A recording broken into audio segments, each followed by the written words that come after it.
Welcome to the Matchmaker Mentor Podcast, the show where aspiring and experienced matchmakers come to sharpen their skills, grow their businesses, and elevate the matchmaking industry. Your host is Arlene Washburn, an award-winning ethical matchmaking advocate, mentor, and industry innovator. Let's dive in. Debra, it's so great to have you here. I remember meeting you in a women's event in New Jersey and being very impressed with your passion and, for helping business owners. I don't remember years ago, I think you were doing like ideology or something. Yeah, I don't know how I to pronounce it. Yeah, it's a long time ago. I took a little pivot out of finance into, alternative health. So I was doing that at the time. And it was really fun because it was giving, and I was working with women more at the time because I'm a woman, right? Kind of made sense. Mhm. So yeah, hanging out with other women, supporting other women, and just kind of giving them some insights into like their business acumen. Because we were all kind of starting our businesses at the same time. And I had this big experience in the background in business, right? Evaluating financials and things like that. So I knew how businesses ran. So that's where it was like, oh, let me bring this in. It was really fun and it was something fun to do, but it was also a great conversation starter so that we could really pinpoint how they jump-started their businesses and how they really made them take off. Yeah, no, I love it. And I think so this is going back years, maybe 2013 or something. And then I took one of your courses back then, which was kind of like a finance budgeting type of thing. And I really want to get into that because I know now you're focused on the Profit Powerhouse Blueprint, which is so essential for every entrepreneur out there and business owner. And I know a lot of it comes from the Profit First book that I also read and I thought was really interesting, but implementation is not that easy. So I want to talk lots and lots about that. But today, I'm just excited for you to dive into helping matchmakers who often make unique have some financial challenges, especially with cash flow, so that they can create more profitable businesses and be able to manage those cash flows better so they can deal with those dips and those highs and lows. So let's jump in. So I want to know, first and foremost, what was the pivot that you made from Wall Street into this whole entrepreneurship thing? Like, what made you want to do that? How did you do it? I'm just curious. And honestly, it's one of those things where, what do they say? What's that saying where it's like when you're in a challenging situation, it's kind of like the mother of invention really gets you to where you need to go. And so necessity is the mother of invention. Yes, thank you for helping a sister out here. Well, I didn't plan on it. And what happened was I had a life change. I had my daughter. I got pregnant and had a baby. So my husband and I were both in corporate working for Wall Street firms. I was on the trading side. My husband was on the technology side. And, we understood the world, but we also worked a lot of hours. And so that was really the pivot. Once I went out on maternity leave and all the hours that I worked, we left 5 a.m, sometimes getting home 10, 11 o'clock at night. And we loved it. But, when you have a little person in your life now, somebody's got to be around, right? So, and at that time, I was an older mom and I was like, you know what? Wall Street's it's kind of a younger person's game, right? So, and I had done a really nice run and I was like, I have a lot of good experience. I think maybe I can pivot this. And it was one of those things, I'll tell you, this is actually how I started it. I walked in to resign and the company that I was with was actually a bit of a newer firm. Wall Street there's a lot of technology. So it was more technology, right? That's the time we were in. And I went in to resign and I'd known the head of HR because we all kind of started in the company at the same time, had a lovely conversation. And I asked a question for what was going on at the time because listen, Wall Street paid some really, really big bonuses back in the day. This is before Lehman Brothers, right? Lehman Brothers had just hit. We're about two years after that, where we had some really, really big dips and a lot of people took a lot of hits. And I said, hey, how is everybody handling their money, right? Because everybody's so used to getting these big bonuses. Like, what are you seeing? And she's like, oh, I see a lot of 401k loans now because people were always spending into their bonuses. And I was like, do you know I have a background in first financial planning and banking before I even came to Wall Street. She's like, no. I was like, I think I can help some people. And so that's really when my business started, when I resigned from my one company and they said, you know what, you got to start a business because we have to pay you as an independent contractor. So you got to go out and start a business and come on in and help us. And that's really where it started.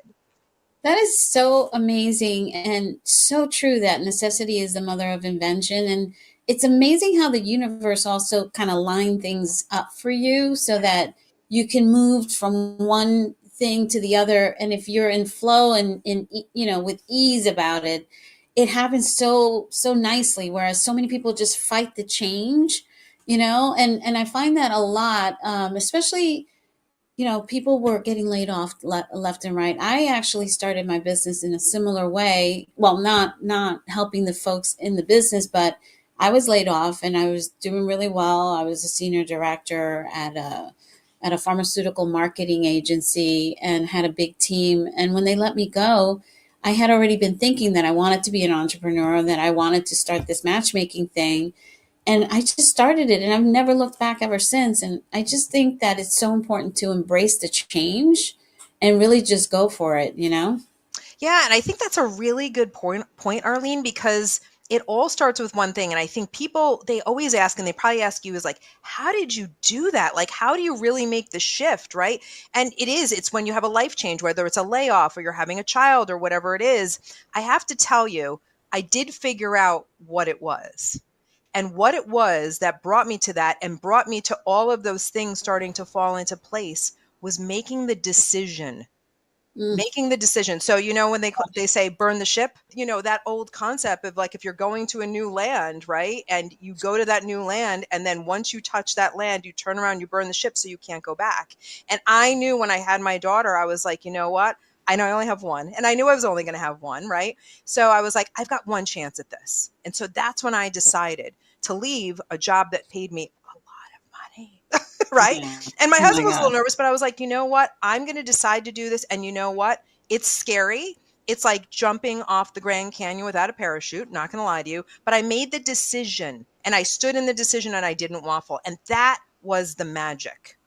I didn't know what was going to happen, but I knew that if I made the decision, burn the ship, and just move forward, just start connecting with people. And that's what happened when I went in to resign. That was like the biggest gift I could have ever gotten. But it wouldn't have happened if I was waffling. I love it. It's so funny. You and I have so many things in common. I have one daughter and a grandson now. And what's amazing is that I've always been that type of person where when I flip the switch, I'm done. I'm moving on. I don't believe in having plan A, B, C, and D because then you're not focused. So if you are going for A and that's it, this is what we're doing. If things have to change and, once you get on that plan and it doesn't work out, A, you learn a lot from failure, and B, you then make that pivot. But if you're going in with these other ideas behind the scenes, it's very distracting. So I love that. And I am one to like burn the ship as well. I just left the pharmaceutical industry after 20 years making good money as a senior director. And I was like, I'm doing this. And people thought I was crazy because most people don't know that matchmaking is a very lucrative career, aside from being, first and foremost, very fulfilling to help people find love. And God, besides money, what's the most important thing that you could choose in your life? It's the partner, right? Yeah. Like having your husband there to support Absolutely. You. Yeah. And, with that, and this is interesting too, I probably would have been a client of yours if I couldn't, because I got married later in life, but I was so happy that, we were older. I was probably 35. My husband was 41. I like to say I was his midlife crisis. And you know what? Doing that later in life, we actually found each other. So that was pretty amazing. But I got to tell you, that didn't happen. I would have been in your office. No, I hear you. And guess what? That is the norm now. Most marriages are happening later in life. I got married. I met my late ex-husband when I was 19. By the time I was 22, I already had a child. So my daughter's going to be 37. I don't know why I've created a mental block because I feel like I'm getting older every time I say her age. Yep. It's amazing. Okay. So yeah, it goes by so fast, and I'm so grateful. She's such a wonderful daughter and mother, and now this. But That's a testament to you, Arlene. So Thank you. Thank you. All right. Well, I want to jump into this cash flow thing, which is a major, major issue with matchmakers because their businesses can have a lot of highs and lows and very unpredictable income streams. And so, and they have high marketing costs if they actually are doing marketing. So, what are some first steps that matchmakers can take to address this problem? yeah. So this is a great question. And I know you alluded to Profit First, and that's a great book to get, to really start looking into this. So what Profit First does, it's, people think, accounting and things like that when they start talking numbers, and that's not what it is. It's really the business owner's blueprint and their best friend in order to have a profitable business. And so what's really cool about it is that, yes, matchmakers' income goes like this, up and down. It's kind of like realtors' income as well, right? When they sell a house, same thing, they get a big influx of cash. So, 100%. there's a couple different things that you can do. But what's nice about Profit First is it looks at everything in your business from a percentage basis. So basically, just say you have, I'm just going to put an arbitrary number, $8,000 that came in the month, right? $8,000 came into the business. You'll start looking at it differently from the Profit First perspective because when that comes into your bank account, you would know using that methodology that $8,000 isn't available to spend. It's actually less because what you're doing is you're making sure you're compensating yourself for all your time, right? So this is for your personal bills, right? So it's kind of like your paycheck, right? So you have to carve out your paycheck, got to carve out for a little bit for Uncle Sam to keep him happy because, we got a little thumbs up on that. And then you can carve out a little bit for profits. And that's the whole premise is that you can be profitable from day one in your business. It doesn't matter. It's very intentional. So if you carve those three things out and then have what's left for your operating expenses, guess what? You make very, very different spending decisions. So I'll give an example, right? $8,000 comes in. When you go through that set of allocations, right, between you, taxes, and for profit, just say you have $5,000 left. You make very, very different spending decisions on $5,000 versus $8,000. But that's what keeps everything in line for you. And, when you're starting out, it's good to be conservative and a little scrappy, right? But invest in the things that you need to in order to grow the business, right? You might have to stretch, you might have to do a couple of things. But, in the grand scheme of things, if you just look at it from that perspective, it just changes the way that you operate and how you spend your money in your business and how you think about how you're going to allocate money, especially to marketing. And I do have some things on marketing as well, some tips on that as well, because that's big for your industry. Yeah, I would love to hear more about that. But so basically what you're saying is most people think about, okay, these are my expenses, so therefore I have to go find income to cover that. And then it's the opposite versus like, this is my income and therefore I need to do X, Y, and Z to live within the confines of that. So I'm not running up my credit cards and, this really applies to everybody. Yeah. This is just a really, really good system. And I remember reading that book and thinking that to myself, that it was like, wow, this, especially because you're dealing with the percentages. So regardless of what the dollar amount is, you're still dealing in those percentages. And then also there's like a whole banking system that, they talk about in that book to allocate the money, like literally allocate it, not just mentally. Because I think exactly. Physically. Yeah. Physically. Thank you. Physically. Yeah. Yeah. So tell me more about this marketing thing. I'm curious what you have to say. And I'm going to give it to you from my point of view because I've invested marketing dollars as well. And here's what I will tell you. I think that marketing companies get a bad rap because people will invest money in marketing companies and then they don't get the outcome that they want. But here's what I'm going to tell you, and it's a bold statement. All marketing works. But here's the caveat, and this is really, really good for your listeners as well to be able to take this in. Here is what you can do. You have to be a partner with your marketing firm. The mistake people make is they take this, they pick it up, and they put it in the marketing company's hands like, okay, go do your thing and go bring me, go market, make sure you're bringing me prospects and leads and things like that. It is a partnership. And on the other side, where marketing companies could do better is to emphasize that partnership. So what you have to remember, the marketing company is there to amplify whatever you give them. So if Yeah. you don't give them enough, or if you're not clear on who you're looking for, like your target market, your demographic, what they think, what they say, what they feel. So you've got to do a little bit of groundwork and a little bit of background. There's plenty of ways you can do that, right? So get that together first. And then, because all they're doing is shining a spotlight and kind of putting you on the stage with what you give them. So as I like to say, garbage in, garbage out. So if they don't have specifics, it's not going to happen, right? And then that's where you feel like, oh my gosh, I just wasted these dollars. So whatever you give them, make sure you're partnering up with them, number one. Having weekly check-ins and really talking about what's working and what's not working on a weekly basis so you can catch things. I know people who just let it loose with their marketing company, don't hear from them until 3 months later, and then they're scratching their head like, why isn't this working? It's like, it's a partnership. It's like a marriage.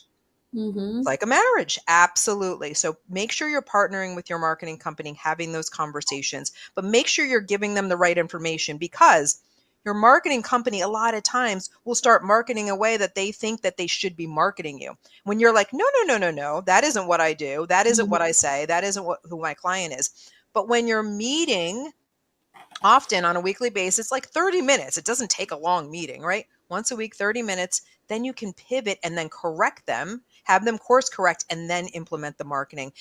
The other thing that the reality is you got to give your marketing company probably 6 months, but I'm going to say 3 months grace, because they got to get to know your business. They got to be testing the market. So it is an investment for the first, usually they say 3 to 6 months, but I'm going to say 3 months just so that, the 6 months is a little bitter pill to swallow. But as long as you are involved in that partnership, and they'll tell you what they need, and then you'll notice what's not working. So it's a working partnership, but you can course correct within 3 months, get those dollars working for you. So yeah. And, I'm sure there's a lot of ad purchasing and things like that. And there's a lot of testing. And so, for the first couple of months, you can do that. But then once you get it dialed in, then those marketing dollars, whatever you're spending for ads, should go down.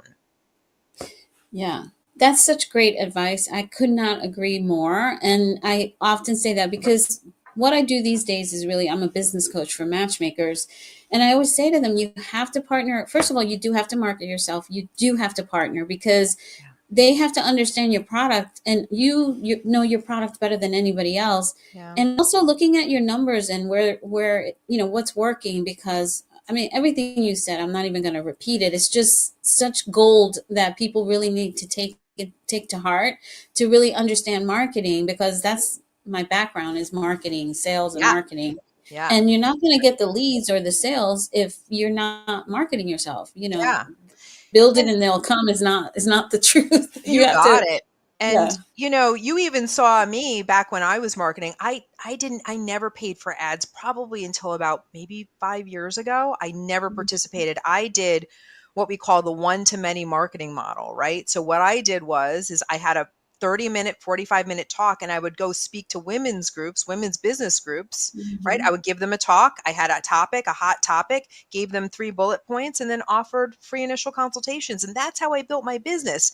It cost my time, but it didn't cost me marketing dollars, right? So in the beginning, that's what I did. So I'm telling you, if you like talking to people and meeting people, I was able to meet 20, 25, 30 people at a time versus, just the one-offs, right? So that's another way to just make sure you're getting in front of an audience, right? Getting in front of somebody else's audience, because other people are always looking for content too. And if you can bring that, they bring the audience, you bring the content, it's beautiful. And it's a win-win for both of you. Once again, no physical dollars out of your pocket, but it does take your time.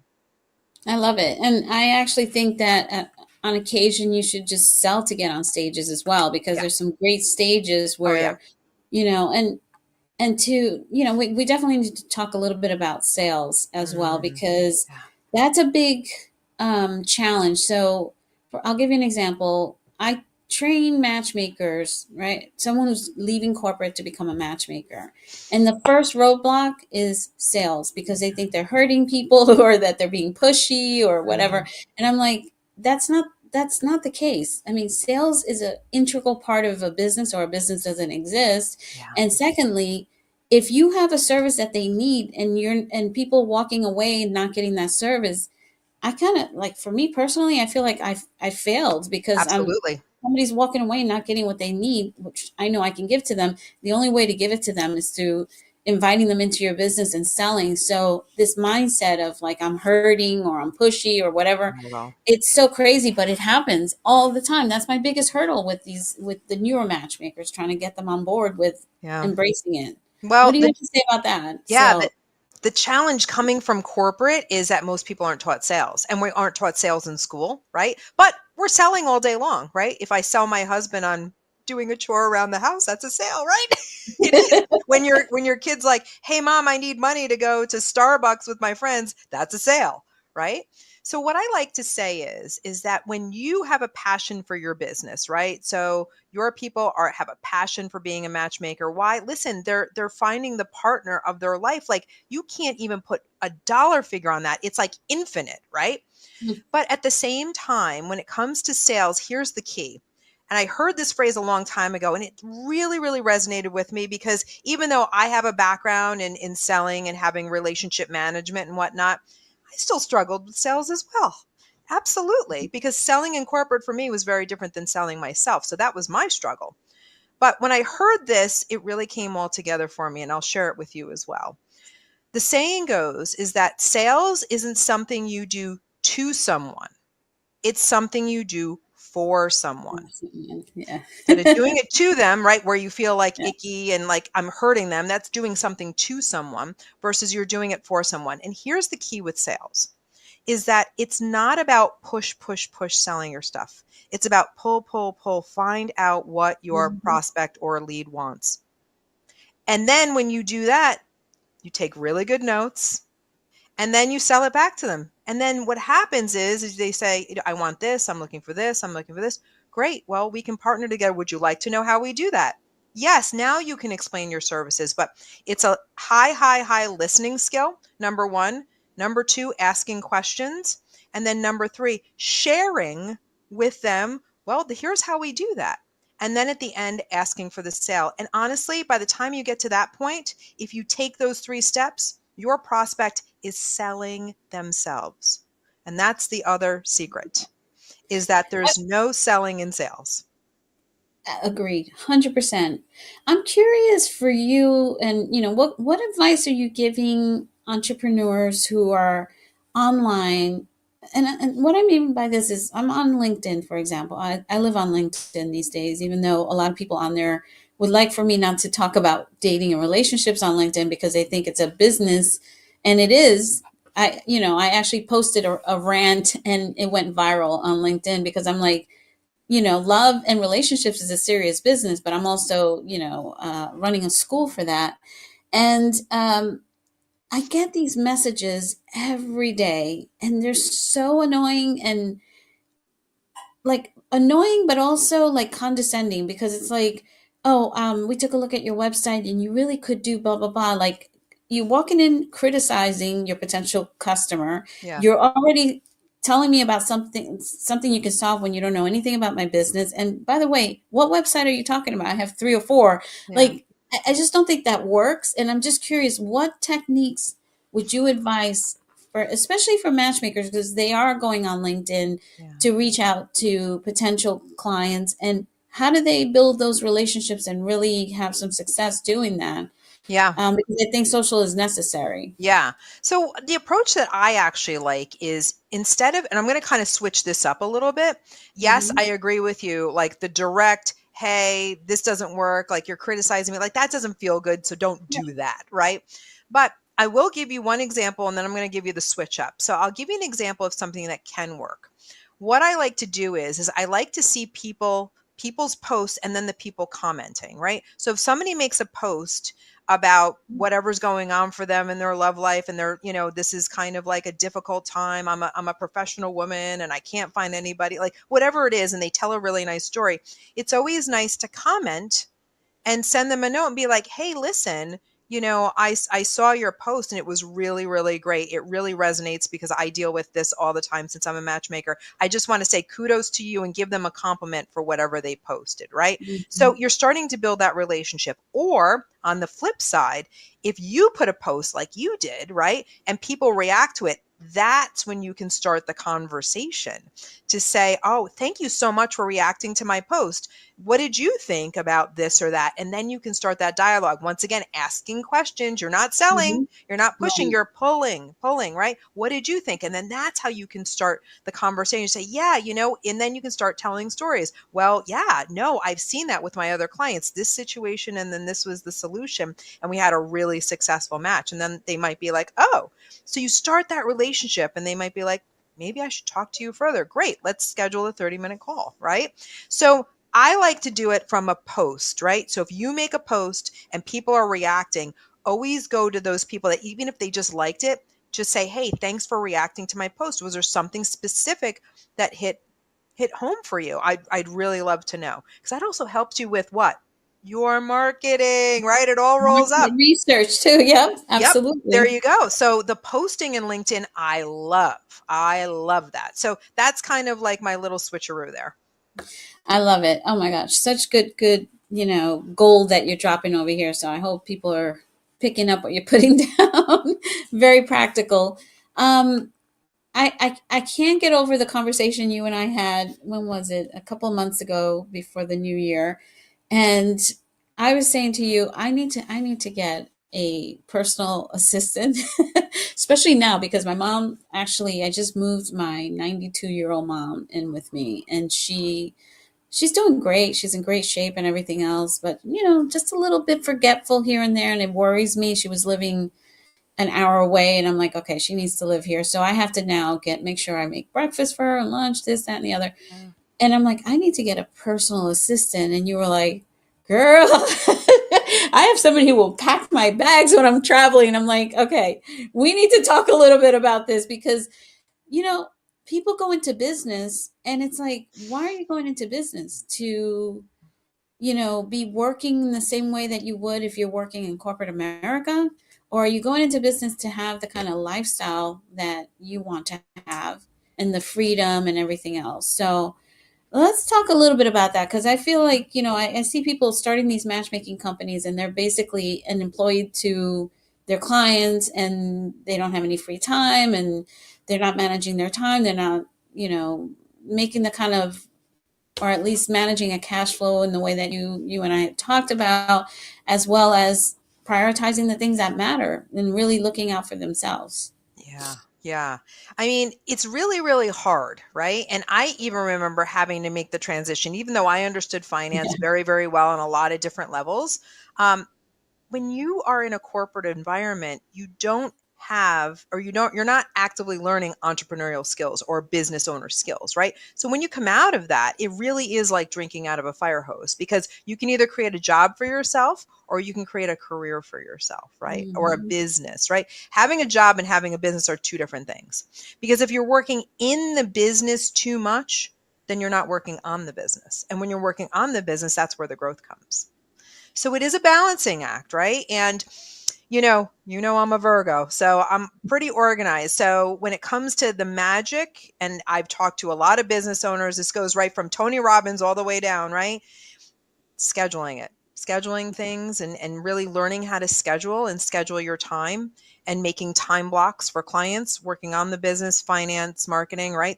It doesn't have to be a lot of time, but you do have to schedule it. It keeps everything on track. And I think that's a skill set that people coming out of corporate is a skill set to learn early on, so that, they'll come up to the problem pretty quickly, but that's okay. Whenever there's a problem, always remember there's always a solution out there. You just have to seek it out. So you do have to make a choice. Do you want to create a job for yourself, or do you want to create a business?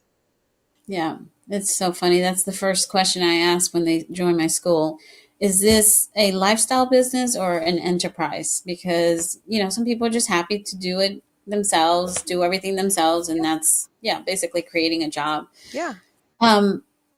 Yeah. So tell me more about this personal assistant. Listen, honestly, I had such a block to this. So let me kind of tell you how this happened. So I have an executive assistant, online assistant for my business. So that person helps me out on an admin level, but I needed some help at home, right? So I work from home, you work from home. And one of those things is that, listen, when you're growing a business and you're working on your business, one of the big commodities that you need to buy back is your time. So I knew I needed to buy back my time. And I actually knew a fellow coach that was actually doing what I wanted to be doing. And I called her up and I was like, hey, Robin, listen, I know that you hire out people to like make your meals and do your laundry and pack you up. Like, how do you do that? Like, I didn't know. And I'm like, I think that's what I need, because the morning routine and end of the day, middle of the day was like killing me. Like, I couldn't keep up with the personal stuff. And she's like, girl, here, all you have to do is, what is it that you don't want to do anymore? And I wrote it down with her. And she's like, all right, now go post that on Facebook, your local neighborhood Facebook group, and say, hey, looking for someone 5 to 10 hours a week to do the following things, flexible, right? And DM me. And I got 3 people that responded and hired one person. And the one person does things more efficiently than I do. So they come to me an hour in the morning after everybody's, whipped through here, like, the Tasmanian devil, right? The kitchen's a mess, the floor is a mess, everything that needs to be cleaned up. I mean, it's just having the dishes done in the morning, prepping your lunch. I have my lunch prepped. At the beginning of the week, I have a menu for dinner. They chop everything up and I'm not to that point where they're making dinner yet, but they have all the prep ready. Right? They'll throw some things in the crock pot if we have a recipe. They'll restock like my paper towels. They'll take my laundry, throw it in the wash. Like, they will do all of that. They vacuum my floors every day, empty my garbage. It's like, it's small stuff, but it makes such a difference. I don't have to do it. And I can just take my lunch, heat it up, come back, right? And do what I have to do. So I'm buying back my time. And I'm telling you, it is so worth it for the person that works with me on this, right? They have extra money so that they can take some time off and do some things. And then I have extra time, and the investment is so worth it. I can't say that it's like, thousands of dollars a month, because it's not. I mean, I think that's where it's like, well, what would they do? And how much would I have to, invest in that? And so once you start doing it, I was really surprised. This person is much more efficient than I am, because I'm caught up in my own stuff. I'm emotional over, like, if this doesn't get done or that, right? She just comes in, gets it done, has no, isn't attached. She's like, I just got to get it done. Here, an hour in the morning, comes in the afternoon, cleans up again for another half hour. We're at like maybe 5 to 7 hours a week, not even the full 10. And she's happy with that. And I am too. That, it's so funny, because nowadays most businesses are at home. And, if you had to hire a cleaning person for your office, or people to do things around the office, you're like, no big deal, right? You'll do it because you see it as a business. But the reality is that having someone come to your home, and I'm getting ready to do that now with my mom's situation. I mean, she's great and she can do everything, but I definitely want to hire someone to come in. It's so needed, because you need that mental space to be able to focus on your business and give the best services to your clients, and not fall behind on all the things, because especially when you're home and you're seeing things slipping through the cracks. And I love it. And I want to encourage a lot of these business owners, a lot of people working from home now, to do that. And we're in that gig economy now, where there are more businesses starting up. Even that individual who comes to your home is basically their own business person, depending on how you have that structured. And I really think it's a great thing. And I'm definitely going to be doing that soon. When I had my daughter, I had a live-in, but that was different because I was in corporate America. I had a steady income and everything else. So the key is then back to your cash flow, is making sure that you're allocating those funds as well in those bank accounts. And you have to rank what's really important. So for me, yes, I have to have certain systems in place. And, it's funny. I'll tell you where people get caught up. It's in the subscriptions, like a subscription for this, subscription for that, right? The online stuff. If you really, really look at those subscriptions, you probably don't need half of them. And here's the other thing, is that they do entice you with the annual subscription fee. But what I've learned is that even if you go monthly, and it's probably more than you would pay for the year, most times, and I use this especially with recording stuff, there are times of the year I'm not recording. Like I will do a lot of recordings at the beginning of the year, the middle of the year, the end of the year. So guess what I do? I turn them on and turn them off now. Right? So why am I paying all of this money for something I'm not using all of the time? Or is there another solution now? Because things change so quickly. I remember a CRM I was paying for. Wow, that was a lot of money. And then I was like, oh, this other thing came out that's doing the same thing. I mean, I cut my expense in half. So technology is evolving and the pricing is coming down for a lot of these services. So it's just keeping an eye on that. But once again, that's working on the business. You have to have time to do that. That's so funny. I always remember you because when I took your course, and I think it was like a financial type planning for entrepreneurs. The one thing that you immediately talked about was the subscriptions, and you're 100% right. And they get you with like, oh, it's only $20. It's only $20 a month, and 20 here, 10 here, 15 here. And by the time you look at it, you're like, whoa, I can have someone full time in my house cleaning and doing everything, Yeah. Yeah. One of the things that I started to do also is I belong to certain clubs that sell SaaS software, and they're usually pretty decent products like my CRM, and you buy them outright and you never have to pay for the monthly subscription.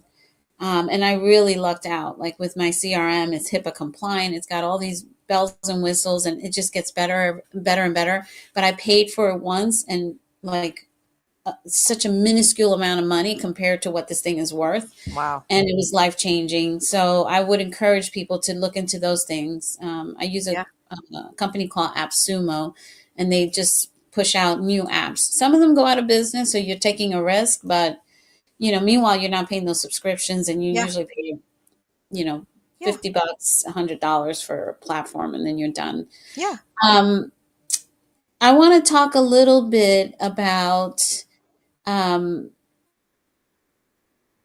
guess, tell me a little bit about kind of how they should be doing their financial planning with these cash flows that change so much, so that we can put that to bed, just so that give them some real strong tips on like, here's what you need to do when money comes in. We talked about the percentages, but just go a little deeper, because a matchmaker, like you said, and that's a great comparison, very similar to the real estate industry. You make a bulk of money, you have one client, then the next client may not come for 2 months. Yeah. If you're really working, if you're really doing well in your business, you're getting clients consistently, but that's not always the case. Yeah.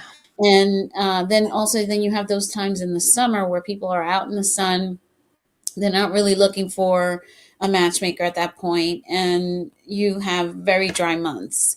So what can they do, just so we can put that to bed and move on to the next thing? Yeah. So, I mean, what's nice about doing that part of the system with the allocations, it's all based on percentages. It's not dollar figures. So that's why you want to make sure that you're doing that, because when you have really, really high months, right, that's going to be one of those things where you're going to have extra money to carry you over to the next month. So that's why it works out really, really well. It kind of gets the bumpiness, the roller coaster ride out of it. So just say you made $15,000 this month, but your expenses are $5,000. Guess what? Right? Because we're doing the allocations, you don't have 15 to spend. You have a certain percentage of that, right? So when that money is there, you're not only paying that month's bills, but now you've got money to carry over the next month. That's why we do everything on a percentage basis. So that's when that happens. The other part of this is that when you have these dips, right? What's nice about the system Profit First is that when you have the allocations, and there's usually 5 accounts, right? So more tactically, right? So you're looking at 5 accounts. You're looking at money coming into your income account. So that's the account where your money comes in. And that's the only thing it does. It just holds money coming in. And then you have your operating expense account. That's the account you write your bills out of. So it's 2 separate places. That's really key. Because what I like about the system, it's really gamified, right? So it's like, oh, I got money coming in. Now I'm going to allocate everything, and then I'm going to see what I have in my operating account. But one of the accounts is a profit account. So this ensures that you are profitable every single time a dollar comes in. But what's also nice about it is that the profit account has 2 different functions.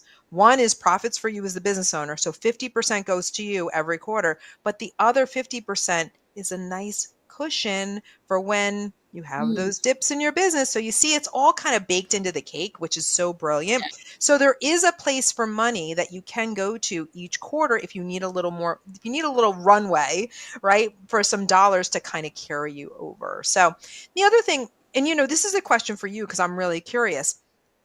In the real estate, they really can't do this, but with regards to matchmakers, do they have an option or like a core business offer where they kind of like do a try before you buy kind of a thing? Like, is there any kind of like core offer? Like, I know some people have books that they do or like mini courses that they do where they maybe they do a little coaching first before they actually do the matchmaking. And then, so it brings in some revenue, but it's kind of like getting into that ascension model. So I kind of wanted to ask you that because I was really super curious of how that would work.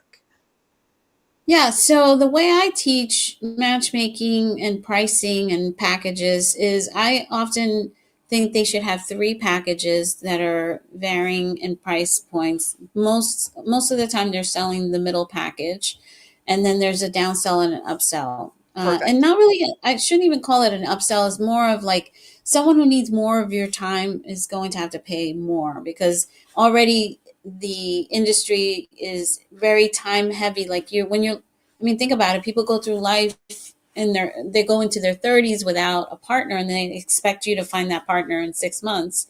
So it takes a lot of time. But then with that said, a lot of matchmakers do ancillary things like offer courses, offer coaching, maybe they do events. So I always recommend that they do summer events because those are the slow months. Maybe they have an annual white party to keep the cash flow going. So it's all about being strategic, but it's going to be different for everyone because some people don't want to do events. That's very time consuming. So they do have that. This is the thing about matchmaking, aside from the fact that they're helping people find love and, creating those connections, everything else is like, they're just business people. They also do speed dating. There's all kinds of things that people do to supplement their income. They might be selling books. A lot of matchmakers are on TV and they're on shows and getting a lot of, press from those types of things. So yeah, it's an interesting industry, but it's becoming bigger and bigger because people are just tired of online dating. So this is becoming a thing. Yeah. And the other thing that they will do also is if somebody cannot afford matchmaking because it tends to be pricey, they might also have a division that helps people with their online dating platforms to help them be more successful. So there's a bunch of different things. That's great. And so, having your bigger offer, right, where it really gets into the, like, we're going to find, like, this is what we're doing here, like the core matchmaking offer, right, to have other things to offer as you go along. And once again, connections, right, in the summer, people are always out and about, like, where are people, just connecting. And so this was the other thing I wanted to tell you too about LinkedIn is that even if you're in the summer doldrums, from a marketing perspective, who else is serving your client? So what we're looking for is other people that are doing something for your ideal client, but don't offer the services that you do. So it's kind of like a complementary partnership. They're in this lane, you're in this lane, but you're serving the same target market. And so when you have that lull in matchmaking, instead of going after your actual potential client, looking at some partnerships, because those partnerships are going to be active in the summer, right? Those types of people that are working with your ideal client, revving up those relationships, right? So that's a really good way to spend your time because they're serving the same client. So how can you help each other? So having those partnership conversations work really well. Absolutely. That is more gold and something that I talk about a lot because when I was a matchmaker, I partnered with even a magazine. Like, do you remember with us, we had the 201 magazine? Yes. I used to be in that magazine all the time. I was at events and my name would come up and I knew all the photographers that were taking photos for that. Or, plus I also was the board chair of the YWCA. So it got me on these things. And so people would see me. You need to always be top of mind. And you partner, like if Mercedes-Benz, because I always drove Mercedes. So if they were having an event, they would always invite me. And I also talk to the salespeople. You're dealing with high-end clients. Hey, if they're single and they're looking referral fees and creating ambassadors, going to fancy restaurants. The bartenders always, they're There like, you go.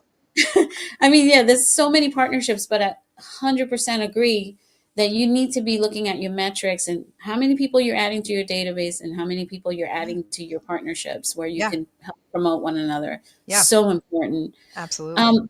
What do you see? What do you see as a trend now in terms of entrepreneurship and the business world? In terms of entrepreneurs, like what's the future? What are you seeing as far as trends where things are going? AI. Huge. Hello. Yeah. And I mean, I think there's two schools of thought on that. I think AI can be something that can be seen as a bad thing. But also, I always like to tell people that when you think of this, and I always give this example, right? Where let me get a pen here. So it doesn't matter. People have an aversion to AI. So, you have to think, is your job going to be taken over by AI? Is AI going to be doing the matchmaking? No, right? You have to have that human connection. But at the same time, when people have an aversion to AI, I say, all right, you have to remember that if in anything at all, right, there is a good and a bad. So even if you, right, I'm going to take this mechanical pencil, right? You can either, with this mechanical pencil, I'm just going to be a little old school for a moment. You can write a beautiful literary paragraph, right? Or write a story, a little love story, right? And be able to fill the hearts of people and have a feel good story, right? Or you could take this, or you could write something scathing about someone or something or a cause that you're really, really passionate about that maybe somebody isn't doing right by someone else, whoever, whatever that is. But so this pencil has the power to be on either side of the equation, right?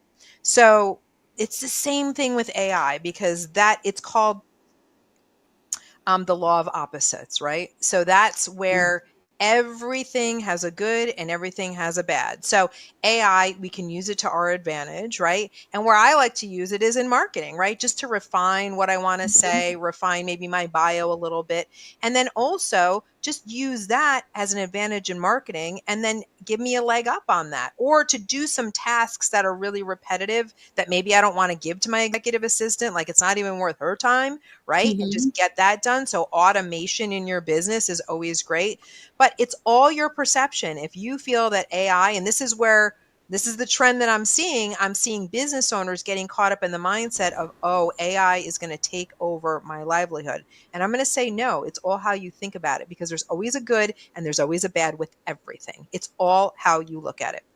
I love it. It's such good advice. And I mean, I thought you were gonna. In my head, I'm thinking, yeah, you could write something nice, or you could stab somebody in the eye. Exactly. Well, I was going to say that, but I was like, let me make it a little, let's make it a little PG here. but it's so true. And I'm a big fan of AI. I've been using. I'm a techie, so I'm always embracing technology. It is life saving because even if you want to brainstorm on something, you can just do that on ChatGPT or whatever other platform you're using. It's amazing. And for marketing, but more than that, I mean, even today, my niece sent me this thing. She's like, you can just go into ChatGPT and ask it to give you a list of groceries for your week. Tell it what kind of food you like to eat and what stores you shop at and what budget you have. And it literally will tell you exactly what to buy, give you the recipes. Like, it's life changing. I mean, remember the Jetsons? This is going Yes, that's what I was saying. This is like the Jetsons and having Rosie in the kitchen. I'm like, gosh, embrace it. Just move on. People were like that about email, cell phones, texting. Everything's a problem. Yeah. If it's a problem, if you make it a problem. Yeah. Oh my gosh, I can talk to you forever, and we're so aligned. You're gonna have to come out and visit me out in the country. Oh gosh, I'd love to. I love the country. Love it. What would you want to share that we haven't talked about yet? What are some things that you're thinking about that maybe? Yeah, I think that one of the things I want to share and just really leave your audience with is you have to understand how important the work is that you do. And if you're passionate about it, that's great. But I also want you to understand how unique you are in what you do and how important it is. So do not discount or think that when you're having a conversation with someone, like you're hurting someone, like you are doing such good in the world. So not only have you created a business, but you've created your purpose in life. And our purpose is to serve other people. And I can't tell you, what's more important than getting someone together with their life partner?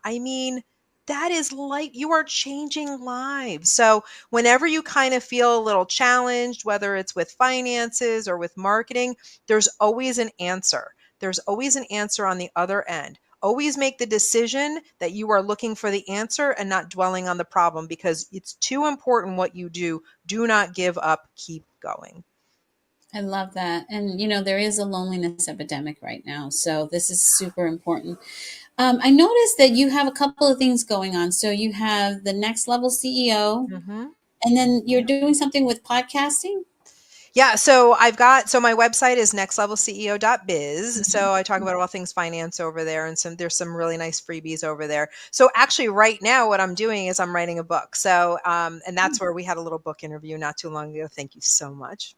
And so I'm writing a book, and that's going to be coming out next year. I'm in the research phase, but it's really bringing together better advice for small business owners when it comes to navigating the road of your finances, because there's some missing links there. We have some financial professionals sometimes that we surround ourselves with, but we're really not getting to the core of what we need. And that's what that's going to be about. So love it. Love it. Love it. So what's a good way for people to find you? We'll absolutely add the website to the show notes. Great. Yeah. Find me over on LinkedIn, Debra Angilletta. That's where I am. And I'm so active over there, just like you are. Send me a message. Would love to chat.